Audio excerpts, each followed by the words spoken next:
हाँ जी, इस टाइम असी लाहौर रेलवे स्टेशन तो जा रहे हैं गुरुद्वारा सिंह सिंगड़ियाँ।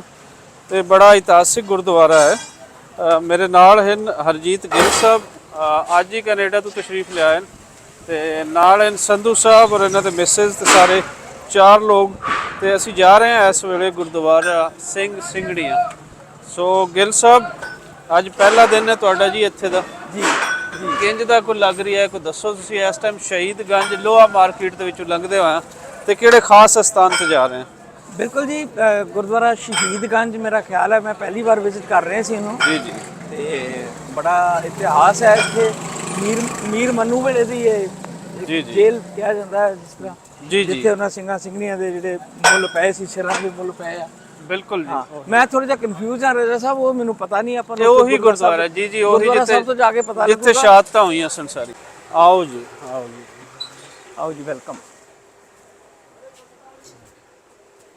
ਸ਼ਹੀਦਗੰਜ ਹੀ ਹੈ ਜੀ, ਇਹੀ ਗੁਰਦੁਆਰਾ ਹੈ ਜਿੱਥੇ ਮੀਨਾਰ ਬਣਾਏ ਗਏ ਮੇਰੇ जी ਖਿਆਲ। जी जी सत श्री अकाल। ਸਤਿ ਸ਼੍ਰੀ ਅਕਾਲ ਜੀ।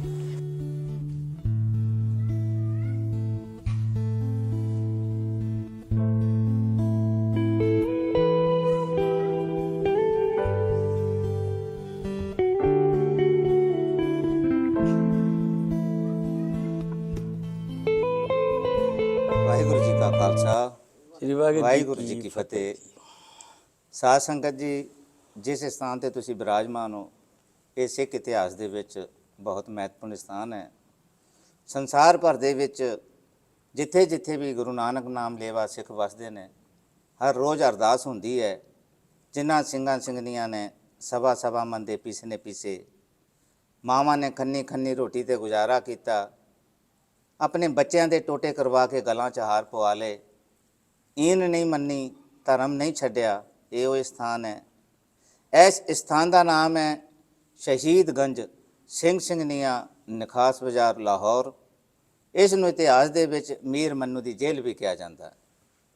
ਸਮੇਂ ਸਮੇਂ ਦੀਆਂ ਸਰਕਾਰਾਂ ਨੇ ਸਿੱਖਾਂ ਨੂੰ ਮਾਰ ਮੁਕਾਉਣ ਦੀ ਪੂਰੀ ਕੋਸ਼ਿਸ਼ ਕੀਤੀ ਹੈ ਅਤੇ ਅਜੇ ਵੀ ਜਾਰੀ ਹੈ। ਇਤਿਹਾਸ ਦੱਸਦਾ ਸੀ ਤੇ ਜ਼ਕਰੀਆ ਖਾਨ ਦਾ ਦੌਰ ਸੀ, ਤਖਤ ਵੱਲੋਂ ਹੁਕਮਨਾਮਾ ਜਾਰੀ ਹੋ ਗਿਆ ਕਿ ਸਿੱਖਾਂ ਨੂੰ ਮਾਰ ਮੁਕਾਇਆ ਜਾਵੇ। ਨਾਲ ਇਹ ਵੀ ਹੁਕਮ ਜਾਰੀ ਕਰਤਾ ਕਿ ਜਿਹੜਾ ਇੱਕ ਸਿੱਖ ਦਾ ਸਿਰ ਵੱਢ ਕੇ ਲੈ ਕੇ ਆਏਗਾ ਉਹਨੂੰ 1 ਟਕਾ ਇਨਾਮ ਮਿਲੇਗਾ। ਉਹ ਟਕਾ ਉਸ ਟਾਈਮ ਲੱਖਾਂ ਦੇ ਬਰਾਬਰ ਸੀਗਾ।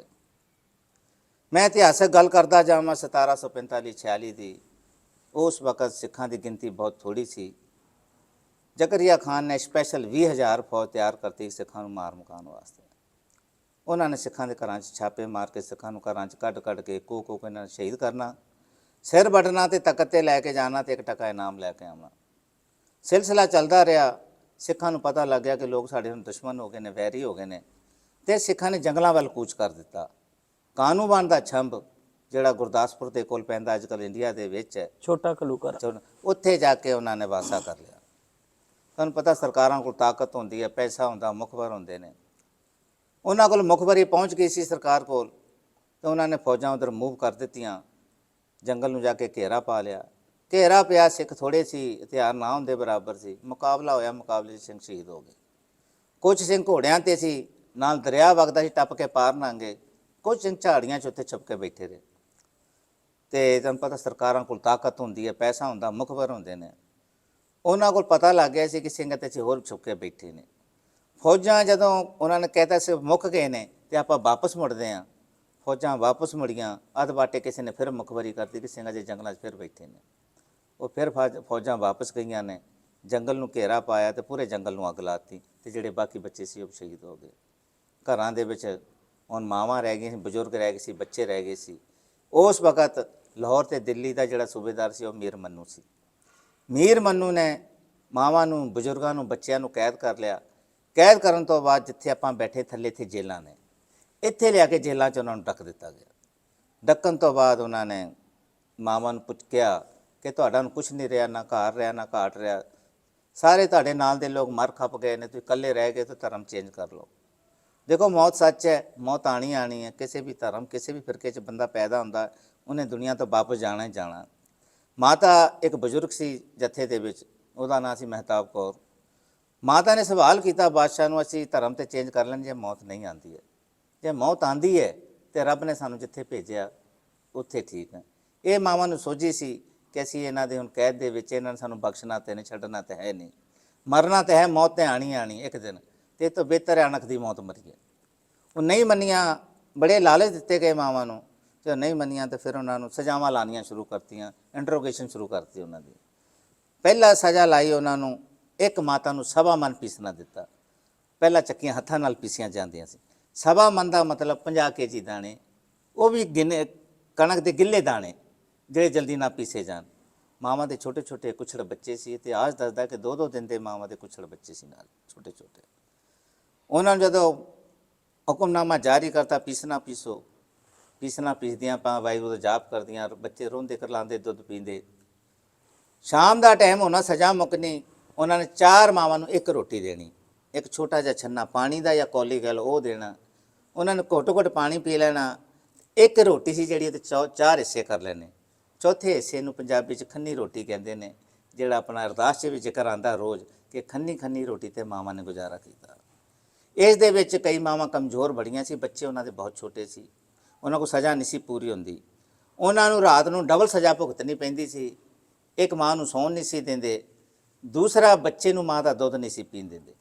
ਤੀਸਰੀ ਗੱਲ, ਜਿਹੜਾ ਪੱਥਰ ਦਾ ਪੁੜ, ਜਿਹੜਾ ਚੱਕੀ ਹੁੰਦੀ ਹੈ, ਉਹ ਮਾਵਾਂ ਦੀ ਛਾਤੀ ਦੇ ਉੱਤੇ ਰੱਖ ਦਿੰਦੇ ਸੀ ਕਿ ਮਾਂ ਸੌ ਨਾ ਸਕੇ ਤੇ ਬੱਚੇ ਨੂੰ ਦੁੱਧ ਨਾ ਦੇ ਸਕੇ। ਤਸੀਹੇ ਦੇਣੇ, ਉਹਨਾਂ ਤਕਲੀਫ ਦੇਣੀ, ਤੇ ਕਿਸੇ ਤਰੀਕੇ ਨਾਲ ਇਹ ਆਪਣਾ ਧਰਮ ਛੱਡ ਦੇਣ, ਪਰ ਕਿਸੇ ਮਾਂ ਨੇ ਇਹ ਨਹੀਂ ਮੰਨੀ। ਉਹਨਾਂ ਨੇ ਸ਼ਾਮ ਦਾ ਟਾਈਮ ਹੋਣਾ ਤੇ ਮਾਵਾਂ ਨੇ ਫਿਰ ਅਰਦਾਸ ਕਰਨੀ, ਸੱਚੇ ਪਾਤਸ਼ਾਹ ਦਿਨ ਦੇ 4 ਪਹਿਰ ਬਤੀਤ ਹੋਏ ਨੇ, ਸੁੱਖ ਸ਼ਾਂਤੀ ਨੇ ਤੇਰੇ ਭਾਣੇ 'ਚ ਬਤੀਤ ਹੋਏ ਨੇ। ਭਾਣਾ ਮੰਨਿਆ, ਸ਼ੁਕਰ ਕੀਤਾ, ਕੋਈ ਗਿਲਾ ਨਹੀਂ ਕੀਤਾ ਉਹਨਾਂ ਨੇ। ਉਹਨਾਂ ਨੇ ਸੋਚਿਆ ਬਾਦਸ਼ਾਹ ਨੇ ਕਿ ਇਹਨਾਂ ਨੂੰ ਕੋਈ ਫਰਕ ਨਹੀਂ ਪੈ ਰਿਹਾ। ਉਹਨੇ ਫਿਰ ਦੂਸਰੀ ਸਜ਼ਾ ਲਾਈ ਕਿ ਇਹਨਾਂ ਦੀ ਇੱਜ਼ਤ ਨੂੰ ਹੱਥ ਪਾਇਆ ਜਾ, ਇਹਨਾਂ ਦੇ ਬੱਚੇ ਕਤਲ ਕੀਤੇ ਜਾਣ। ਛੋਟੇ ਛੋਟੇ ਬੱਚੇ ਸੀ ਮਾਵਾਂ ਦੇ, ਬੈਠੀਆਂ ਮਾਵਾਂ ਇਹ ਜੇਲਾਂ ਬਾਹਰ ਕੱਢਿਆ ਉਹਨਾਂ ਨੂੰ। ਉਹਨਾਂ ਨੂੰ ਪੁੱਛਿਆ ਤੁਹਾਨੂੰ ਧਰਮ ਪਿਆਰਾ ਹੈ ਕਿ ਬੱਚੇ ਪਿਆਰੇ ਨੇ? ਮਾਵਾਂ ਕਹਿੰਦੀ ਸਾਨੂੰ ਧਰਮ ਪਿਆਰਾ ਕਿ ਬੱਚੇ ਤੁਹਾਡੇ ਕਤਲ ਕਰ ਦਿੱਤੇ ਜਾਣਗੇ।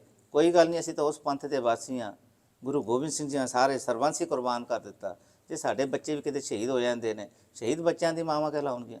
ਉਹਨਾਂ ਨੂੰ ਪਤਾ ਸੀ ਨਾ ਇਹਨਾਂ ਨੇ ਸਾਨੂੰ ਛੱਡਣਾ, ਨਾ ਸਾਡੇ ਬੱਚਿਆਂ ਨੂੰ ਬਖਸ਼ਣਾ, ਤੇ ਉਹ ਮਰਨਾ ਤੈਅ, ਤੇ ਮਰਨਾ ਸੀ ਅਣਖ ਦੀ ਮੌਤ ਹੀ ਮਰਨਾ।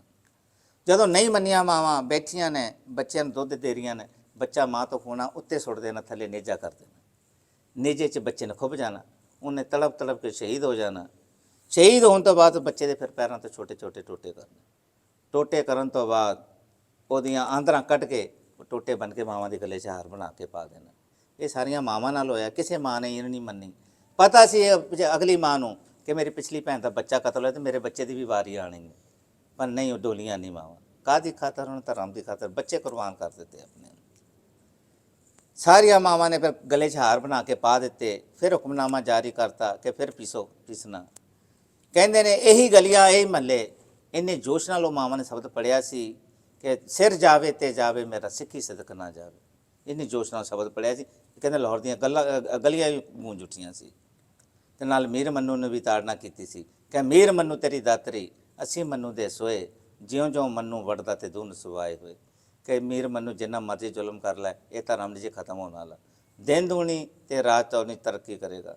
ਆਹ ਦੇਖੋ ਤੁਸੀਂ ਪ੍ਰਦੇਸ਼ਾਂ 'ਚੋਂ ਆਏ, ਕਿਹੜੀ ਕੰਟਰੀ ਹੈ, ਕਿਹੜਾ ਮੁਲਕ ਜਿੱਥੇ ਸਿੱਖ ਨਹੀਂ ਜੇ ਵਸਦੇ? ਅੱਜ 207 ਕੰਟਰੀਆਂ 'ਚ ਨਿਸ਼ਾਨ ਸਾਹਿਬ ਅੱਜ ਝੁਲਦਾ ਪਿਆ। ਸਾਡੇ ਬੱਚੇ, ਸਾਡੀਆਂ ਬੱਚੀਆਂ, ਸਾਡੇ ਮਾਵਾਂ, ਸਾਡੇ ਭੈਣ ਭਰਾ, ਸਾਡੇ ਬਜ਼ੁਰਗ ਅੱਛੀਆਂ ਨੌਕਰੀਆਂ ਤੇ ਅੱਛੇ ਕਾਰੋਬਾਰ ਤੇ ਨੇ। ਈਵਨ ਕਿ ਜਿੱਥੇ ਕੋਈ ਨਾਂ ਨਹੀਂ ਸੀ ਲੈਂਦਾ, ਉੱਥੇ ਮਿਨਿਸਟਰ ਬਣ ਕੇ ਬੈਠੇ ਨੇ। ਮੈਂ ਕੱਲ੍ਹ ਦੀ ਗੱਲ ਹੈ, ਪਿਛਲੇ ਹਫ਼ਤੇ ਖਬਰ ਪੜ੍ਹ ਰਿਹਾ ਸੀ, ਬੀਬੀ ਇੱਕ ਢਿੱਲੋਂ ਬੀਬੀ, ਜਿਹਦਾ ਨਾਂ ਪੂਰਾ ਨਾਂ ਨਹੀਂ ਪਤਾ, ਟਰੰਪ ਗੌਰਮੈਂਟ 'ਚ ਕਿੱਡੀ ਵੱਡੀ ਉਹਨੂੰ ਪੋਸਟ ਦਿੱਤੀ ਗਈ ਹੈ। 22 ਸਾਲ ਦਾ ਇੱਕ ਸਾਡਾ ਬੱਚਾ ਬੈਲਜੀਅਮ 'ਚ MP ਬਣਿਆ।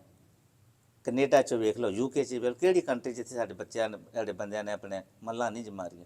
ਇਹ ਜਿਹੜਾ ਸੁੱਖ ਅਸੀਂ ਭੋਗਦੇ ਪਏ, ਉਹ ਬੱਚੇ ਮਾਵਾਂ ਜਿਨ੍ਹਾਂ 'ਚ ਕੁਰਬਾਨੀਆਂ ਦੇ ਕੇ ਸਾਡੀ ਝੋਲੀ ਸੁੱਖ ਪਾਇਆ ਸੀ, ਉਹ ਸੁੱਖ ਭੋਗ ਰਹੇ। ਫਿਰ ਉਹਨਾਂ ਨੇ ਸ਼ਾਮ ਨੂੰ ਅਰਦਾਸ ਕੀਤੀ, ਸੱਚੇ ਪਾਤਸ਼ਾਹ ਤੇਰੇ ਬੱਚੇ ਤੇਰੇ ਕੋਲ ਚਲੇ ਗਏ ਨੇ, ਸ਼ੁਕਰ ਹੈ। ਫਿਰ ਸ਼ੁਕਰ ਕੀਤਾ ਉਹਨਾਂ ਨੇ। ਬਾਦਸ਼ਾਹ ਨੂੰ ਪਤਾ ਲੱਗਾ ਕਿ ਪਤਾ ਨਹੀਂ ਕਿਸ ਮਿੱਟੀ ਦੇ ਬਣੇ, ਇਹਨਾਂ ਨੂੰ ਕੋਈ ਫਰਕ ਨਹੀਂ ਪੈ ਰਿਹਾ ਕਿ ਮਾਂ ਤੇ ਔਲਾਦ ਦਾ ਇੰਨਾ ਗਹਿਰਾ ਰਿਸ਼ਤਾ ਹੈ, ਇਹ ਤਾਂ ਬੰਦੇ ਡੋਲ ਜਾਣਗੀਆਂ, ਪਰ ਨਹੀਂ ਡੋਲੀਆਂ ਇਹ। ਫਿਰ ਉਹਨਾਂ ਅਖੀਰ ਸਜ਼ਾ ਲਾਈ ਕਿ ਇਹਨਾਂ ਦੀ ਇੱਜ਼ਤ ਨੂੰ ਹੱਥ ਪਾਇਆ ਜਾਵੇ। ਦੇਖੋ ਬੰਦਾ ਕੈਦ 'ਚ ਹੁੰਦਾ, ਕੁਛ ਵੀ ਹੋ ਸਕਦਾ ਹੈ, ਲੇਕਿਨ ਉਹ ਡੋਲੀਆਂ ਨਹੀਂ। ਗੁਰੂ ਦਾ ਓਟ ਆਸਰਾ ਰੱਖਿਆ ਉਹਨਾਂ ਨੇ, ਅਰਦਾਸ ਕੀਤੀ ਕਿ ਸੱਚੇ ਪਾਤਸ਼ਾਹ ਸਾਰਾ ਕੁਝ ਤੇਰਾ ਸੀ, ਤੇਰੇ ਕੋਲ ਚਲੇ ਗਿਆ ਹੈ, ਬੱਚੇ ਤੇਰੇ ਸੀ, ਤੇਰੇ ਕੋਲ ਚਲੇ ਗਏ, ਘਰ-ਬਾਰ ਤੇਰਾ ਸੀ, ਤੇਰੇ ਕੋਲ ਚਲੇ ਗਿਆ। ਹੁਣ ਸਿੱਖ ਪੰਥ ਦੀ ਪੱਗ ਨੂੰ ਦਾਗ ਨਾ ਲੱਗੇ, ਇੱਜ਼ਤ ਤੇ ਧਰਮ ਦੀ ਰਾਖੀ ਕਰਨੀ ਹੈ। ਇਹ ਅਰਦਾਸ ਕਰਨ ਤੋਂ ਬਾਅਦ ਥੱਲੇ ਤੇ ਖੂਹ ਹੈ, ਇਤਿਹਾਸਕ ਖੂਹ, ਉਹ 'ਤੇ ਛਾਲਾਂ ਮਾਰ ਕੇ ਉਹਨਾਂ ਨੇ ਆਪਣੀਆਂ ਜਾਨਾਂ ਤੇ ਦੇਤੀਆਂ, ਕੁਰਬਾਨੀਆਂ ਦੇਤੀਆਂ, ਲੇਕਿਨ ਇੱਜ਼ਤ ਤੇ ਧਰਮ ਨੂੰ ਆਂਚ ਨਹੀਂ ਆਉਣ ਦਿੱਤੀ। ਜਿੱਥੇ ਆਪਾਂ ਬੈਠੇ ਹਾਂ ਇਸ ਪੂਰੇ ਇਲਾਕੇ ਨੂੰ, ਪਿੱਛੇ ਸਾਡੇ ਰੇਲਵੇ ਸਟੇਸ਼ਨ ਹੈ, ਸਾਹਮਣੇ ਦਿੱਲੀ ਦਰਵਾਜ਼ਾ, ਇਸ ਪਾਸੇ ਗੁਰੂ ਅਰਜਨ ਦੇਵ ਸ਼ਹੀਦੀ ਸਥਾਨ, ਇਹ ਪੂਰੇ ਇਲਾਕੇ ਨੂੰ ਨਖਾਸ ਚੌਂਕ ਕਿਹਾ ਜਾਂਦਾ ਇਤਿਹਾਸ 'ਚ। ਇਹ ਉਹੀ ਸਥਾਨ ਹੈ ਜਿੱਥੇ ਸਿੱਖਾਂ ਦੇ ਸਿਰਾਂ ਦੇ ਮੁੱਲ ਪੈਂਦੇ ਸੀ, ਕੈਦ ਕਰਕੇ ਲਿਆਏ ਜਾਂਦੇ ਸੀ, ਉਹਨਾਂ ਦੇ ਆਪਣੇ ਸਿਰ ਕਲਮ ਕੀਤੇ ਜਾਂਦੇ, ਢੇਰ ਲੱਗ ਜਾਂਦੇ ਸੀ, ਤੇ ਪਰ ਸਿੱਖ ਪਿੱਛੇ ਸਿਰ ਸ਼ਹੀਦੀ ਦੇਣ ਤੋਂ ਪਿੱਛੇ ਨਹੀਂ ਸੀ ਹਟਦੇ। ਇਹ ਉਹੀ ਸਥਾਨ ਹੈ ਜਿੱਥੇ ਜ਼ਕਰੀਆ ਖਾਨ ਸਿੱਖਾਂ ਦੇ ਸਿਰਾਂ ਦੇ ਉੱਤੇ ਬਹਿ ਕੇ ਤਖਤ ਬਚਾ ਕੇ ਮਾਵਾਂ ਨੂੰ ਸਜ਼ਾਵਾਂ ਦਿੰਦਾ ਸੀ। ਇਹ ਉਹੀ ਸਥਾਨ ਹੈ ਜਿੱਥੇ ਜਿੰਦੇ ਜੀ ਪਿਓ ਪੁੱਤਰ ਨੂੰ ਚੜਖੜੀਆਂ ਤੇ ਚਾੜ ਦਿੱਤਾ ਜੀ, ਬੰਦ ਕਟਵਾਏ ਗਏ ਸੀ ਤੇ ਖੋਪਰ ਲਵਾਏ ਗਏ ਸੀ। ਜਿੱਥੋਂ ਅਰਦਾਸ ਆਪਾਂ ਰੋਜ਼ ਸ਼ਬਦੀ ਪੜ੍ਹਦੇ, ਆਖਰੀ ਸੁਣਦੇ ਹਾਂ, ਲੇਕਿਨ ਅੱਜ ਆਪਾਂ ਪ੍ਰੈਕਟੀਕਲ ਸਥਾਨ ਤੇ ਆਪਾਂ ਬੈਠੇ ਹਾਂ ਜਿੱਥੇ ਤੁਸੀਂ ਅੱਜ ਬਿਰਾਜਮਾਨ ਹੋ। ਇੱਥੇ ਥੱਲੇ ਖੂਹ ਵੀ ਹੈ ਤੇ ਦੂਸਰਾ ਆਪਣਾ ਜੇਲ੍ਹ ਵੀ ਹੈ ਇਤਿਹਾਸਕ। ਇਹ ਉਹ ਮਾਨਮਤਾ ਇਤਿਹਾਸ ਹੈ ਜਿੱਥੇ ਸੱਚੀ ਸੁੱਚੀ ਧਰਤੀ ਹੈ, ਇੱਥੇ ਮਾਵਾਂ ਤੇ ਬੱਚਿਆਂ ਦੀ ਜ਼ਿਆਦਾ ਸ਼ਹੀਦੀ ਹੋਈ ਹੈ। ਵਾਹਿਗੁਰੂ ਜੀ ਕਾ ਖਾਲਸਾ, ਵਾਹਿਗੁਰੂ ਜੀ ਕੀ ਸਿੰਘ ਜੀ ਫਤਿਹ। ਸਾਨੂੰ ਬਾਰਡਰ ਤੇ ਰਿਸੀਵ ਕਰਨ ਗਏ ਸੀ ਰਜਾ ਸਾਹਿਬ ਦੇ ਨਾਲ ਹੀ, ਤੇ ਅਸੀਂ ਪਹਿਲਾਂ ਘਰ ਉਹਨਾਂ ਦੇ ਘਰ ਹੀ ਗਏ ਹਾਂ। ਸਭ ਤੋਂ ਪਹਿਲਾਂ ਚਾਹ ਪਾਣੀ ਪੀ ਕੇ ਉੱਥੋਂ ਆਏ ਹਾਂ। ਤੇ ਗਿਆਨੀ ਜੀ ਪਹਿਲਾਂ ਤੁਸੀਂ ਦੱਸੋ ਕਿ ਇਹ ਗਿਆਨੀ ਜੀ ਹੀਰੀ ਉਹਨਾਂ ਦੇ ਬਹਿਨੋਈ ਨੇ, ਉਹਨਾਂ ਦੀ ਛੋਟੀ ਭੈਣ ਸਤਵੰਤ ਕੌਰ ਉਹਨਾਂ ਦੇ ਇਹ ਹਸਬੈਂਡ ਨੇ। ਤੇ ਗਿਆਨੀ ਜੀ ਤੁਹਾਡਾ ਸ਼ੁਭ ਨਾਂ ਕੀ ਸੀਗਾ? ਮੇਰਾ ਨਾਮ ਰਣਜੀਤ ਸਿੰਘ ਹੈ ਜੀ। ਰਣਜੀਤ ਸਿੰਘ ਹੈ। ਬਹੁਤ ਸੋਹਣਾ ਤੁਸੀਂ ਸਾਨੂੰ ਇਤਿਹਾਸ ਦੱਸਿਆ। ਥੋੜਾ ਜਿਹਾ ਕਨਫਿਊਜ਼ਨ ਇਹ ਹੈ ਮੈਨੂੰ ਕਿ ਦੋ, ਇੱਕ ਤਾਂ ਇਹ ਮੀਰ ਮੰਨੂ ਦੀ ਤੇ ਜ਼ਕਰੀਆ ਖਾਨ ਦੇ ਤੁਸੀਂ ਜ਼ਿਕਰ ਕੀਤਾ।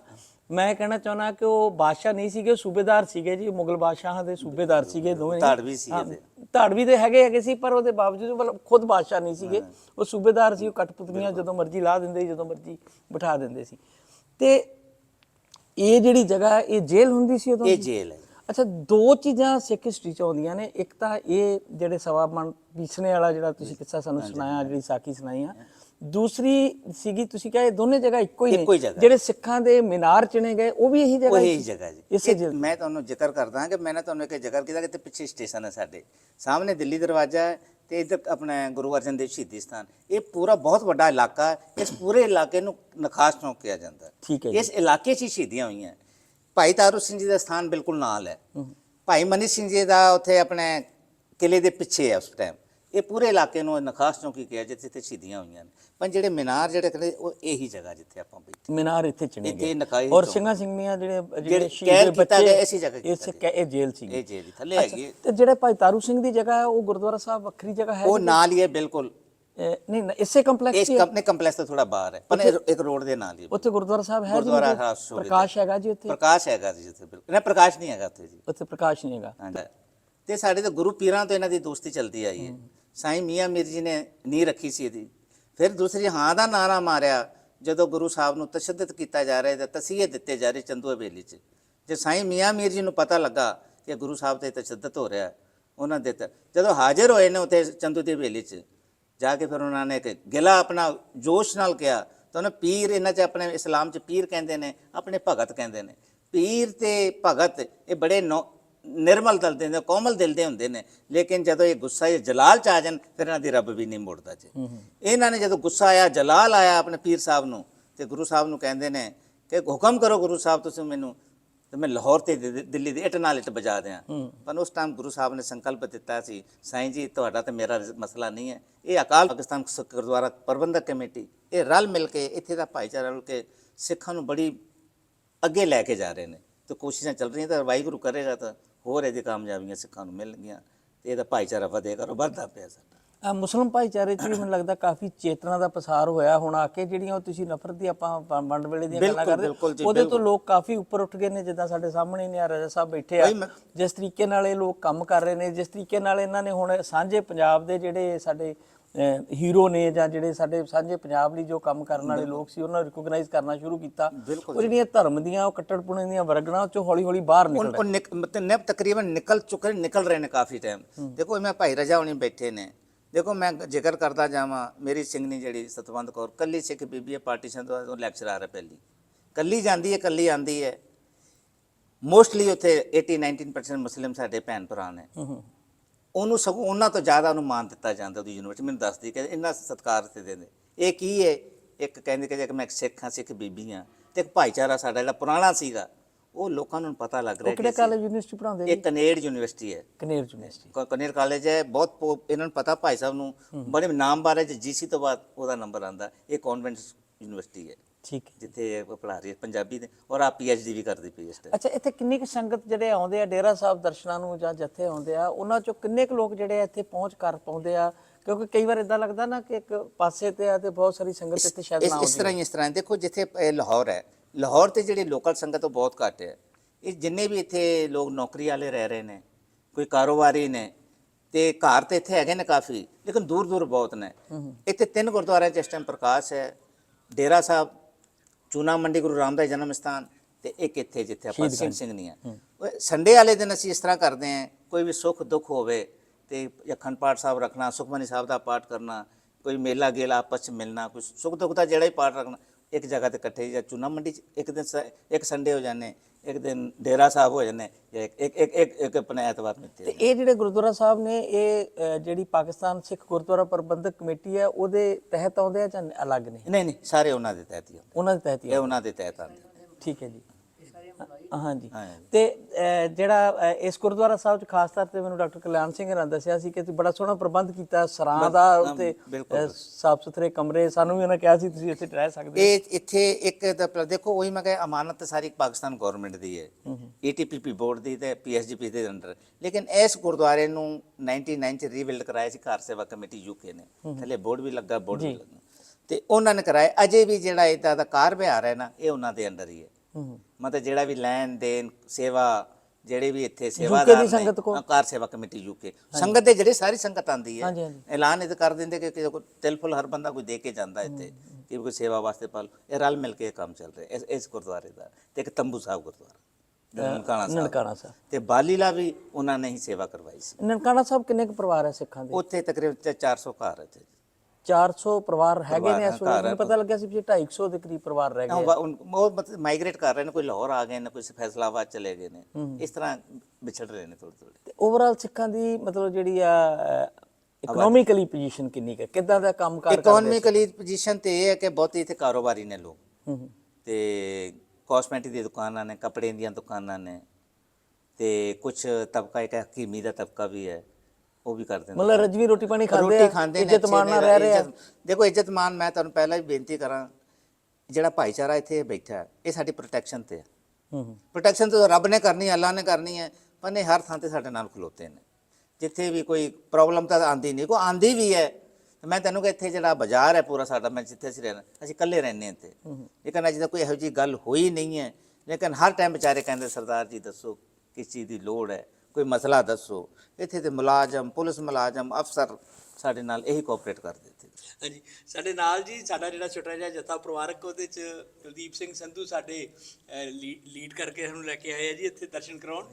ਤੇ ਇਹਨਾਂ ਨੂੰ ਵੀ ਪੁੱਛਦੇ, ਇਹਨਾਂ ਦੇ ਮਨ 'ਚ ਕੋਈ ਸਵਾਲ ਜਿਹੜਾ ਗਿਆਨੀ ਜੀ ਕੋ ਪੁੱਛਣ ਵਾਲਾ ਜਾਂ ਇਤਿਹਾਸ ਦੀ ਕੋਈ ਜਾਣਕਾਰੀ ਲੈਣ ਵਾਲਾ? ਸਾਰੀ ਜਾਣਕਾਰੀ ਇਤਿਹਾਸ ਦੀ ਸਾਰੀ ਪੂਰੀ ਦੀ ਆਪਣਾ ਗੁਰਦੁਆਰਾ ਸਾਹਿਬ ਦੀ ਜਿੰਨੀ ਹੈਗੀ ਹੈ ਹਿਸਟਰੀ ਸਾਰੇ ਪਤਾ ਲੱਗ ਗਿਆ। ਸੋ ਇਹਨਾਂ ਦਾ ਇਹ ਕਰਕੇ ਕਿ ਇਹਨਾਂ ਦੀ ਸੁਸਾਇਟੀ ਵਿੱਚ ਬੜੀ ਵਧੀਆ ਕੋਆਪਰੇਸ਼ਨ ਹੈ, ਬੜੇ ਵਧੀਆ ਰਹਿ ਰਹੇ, ਬੜੀ ਖੁਸ਼ੀ ਹੋਈ ਇਸ ਗੱਲ ਦੀ ਵੀ ਕਰਕੇ। ਇਸ ਤਰ੍ਹਾਂ ਹੀ ਪਿਆਰ ਨਾਲ ਰਹਿਣ ਕੇ ਹੀ ਸਾਰੇ ਖੁਸ਼ੀ ਦੇ ਸਾਰੇ ਤਰੱਕੀ ਹੁੰਦੀ ਹੈ ਜੀ। ਜੀ, ਸਾਡੇ ਨਾਲ ਮੈਡਮ ਨੇ ਜੀ ਨਰਿੰਦਰ ਕੌਰ ਸੰਧੂ, ਪ੍ਰਿੰਸੀਪਲ ਰਿਟਾਇਰਡ। ਇਹ ਵੀ ਮੇਰਾ ਹਿਸਟਰੀ ਨਾਲ ਕਾਫੀ ਲਗਾ ਰੱਖਦੇ ਆ। ਸਤਿ ਸ਼੍ਰੀ ਅਕਾਲ ਜੀ ਸਾਰਿਆਂ ਨੂੰ। ਦੱਸੋ ਤੁਸੀਂ ਵੀ ਕਰਿਓ, ਮਾਈਕ ਵੀ ਨਾਲ ਸਭ ਤੋਂ ਵੱਡੀ ਗੱਲ ਕਿ ਜਦੋਂ ਵੀ ਅਸੀਂ ਘਰ ਅਰਦਾਸ ਕਰਦੇ ਹਾਂ, ਤੇ ਹੁਣ ਜਦੋਂ ਵੀ ਅਸੀਂ ਅਰਦਾਸ ਕਰਾਂਗੇ ਤੇ ਉੱਦਾਂ ਸਾਡੇ ਅੱਖਾਂ ਅੱਗੇ ਉਹ ਚੀਜ਼ ਸਿੰਘ ਸਿੰਘਣੀਆਂ ਦੀ ਜੋ ਅੱਖਾਂ ਅੱਗੇ ਉਹ ਸਾਰਾ ਆਉਂਦਾ ਸੀਗਾ। ਹੁਣ ਆਹ ਸਾਰਾ ਚੀਜ਼ਾਂ ਦਰਸ਼ਨ ਕਰਨ ਦੇ ਬਾਅਦ ਆਹ ਗੁਰਦੁਆਰਾ ਵੀ ਸਾਡੇ ਮਨ ਦੇ ਅੰਦਰ ਹੈ, ਅੱਖਾਂ ਅੰਦਰ, ਸਾਡੇ ਅੰਤਰੀ ਮੰਦਰ ਦੇ ਅੰਦਰੋਂ ਉਹ ਸਾਡੀ ਅੱਖਾਂ ਅੱਗੇ ਹਮੇਸ਼ਾ ਆਇਆ ਕਰੇਗਾ। ਤੇ ਆਹ ਸਾਰੀ ਹਿਸਟਰੀ ਨੂੰ ਭਾਵੇਂ ਅਸੀਂ ਪਹਿਲਾਂ ਵੀ ਸੁਣਦੇ ਰਹੇ ਹਾਂ, ਪਰ ਅੱਜ ਮਨ ਅੰਦਰੋਂ ਬਹੁਤ ਭਾਵੁਕ ਹੋ ਰਿਹਾ ਕਿ ਸਾਨੂੰ ਵੀ ਉਹਨਾਂ ਸਿੰਘ ਸਿੰਘਣੀਆਂ ਕੋਲੋਂ ਥੋੜ੍ਹੀ ਜਿਹੀ ਲੈਣੀ ਚਾਹੀਦੀ ਆ ਸਿੱਖਿਆ, ਕਿ ਅਸੀਂ ਵੀ ਆਪਣੇ ਧਰਮ ਦੇ ਵਿੱਚ, ਜਿਹੜਾ ਵੀ ਹਰ ਧਰਮ ਬਹੁਤ ਚੰਗਾ ਵਾ, ਪਰ ਸਾਨੂੰ ਆਪਣੇ ਧਰਮ ਦੇ ਵਿੱਚ ਹਮੇਸ਼ਾ ਪ੍ਰਪੱਖ ਹੋਣਾ ਚਾਹੀਦਾ ਵਾ। ਵਾਹਿਗੁਰੂ ਜੀ ਕਾ ਖਾਲਸਾ, ਵਾਹਿਗੁਰੂ ਜੀ ਕੀ ਫਤਿਹ। ਆਹੋ, ਸਾਰਿਆਂ ਨੇ ਬਹੁਤ ਵਧੀਆ ਪੁੱਛਿਆ ਤੇ ਬਾਬਾ ਜੀ ਨੇ ਠੀਕ ਸਾਰਾ ਕੁਝ ਦੱਸਿਆ। ਧੰਨਵਾਦ ਜੀ, ਧੰਨਵਾਦ। ਵਾਹਿਗੁਰੂ ਜੀ ਕਾ ਖਾਲਸਾ, ਵਾਹਿਗੁਰੂ ਜੀ ਕੀ ਫਤਿਹ ਜੀ।